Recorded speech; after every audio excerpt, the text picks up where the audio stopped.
दादासाहेबांबद्दल बरंचसं काही सोशल मीडियावरती उलट-सुलट लिहिलं गेलं की बाबा त्यांचे सगळ्यांचे संबंध असल्यामुळे त्यांना विधान परिषदेचे सदस्य सभापती बरेच पदं मिळाले. मी आज एकच सांगू इच्छितो की गवई साहेबांना इंदिरा गांधींनी त्या काळामध्ये काँग्रेस पक्षामध्ये जर प्रवेश केला तर मुख्यमंत्री पद देऊ अशा प्रकारचं कबूल केलं. मला स्वतः सोनिया गांधींनी 2009 आणि 2014 आणि आता 2019 ची निवडणूक 2009 आणि 14 मध्ये सोनिया गांधींनी आणि 2019 मध्ये मल्लिकार्जुन खरगे यांनी ऑफर दिली होती की तुम्ही जर पंजा निशाणीवरती उभे राहिला तर आम्ही तुम्हाला लोकसभेची तिकीट देऊ.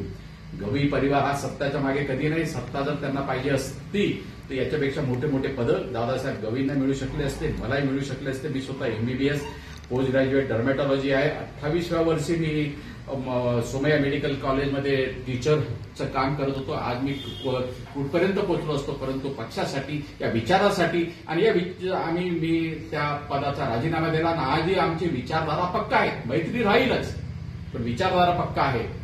आज भूषणजी एका मोठ्या पदावरती पोहोचलेले आहेत.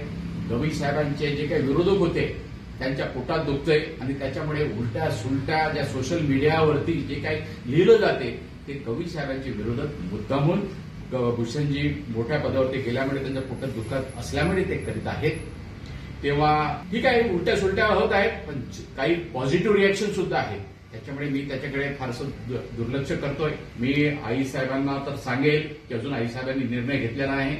तुम्ही कोणताही निर्णय घ्या, एक मुलगा म्हणून आणि रिपब्लिकन पार्टी ऑफ इंडियाच्या सरचिटणीस म्हणून मी खंबीरपणे त्यांच्या पाठीमागे उभा राहील.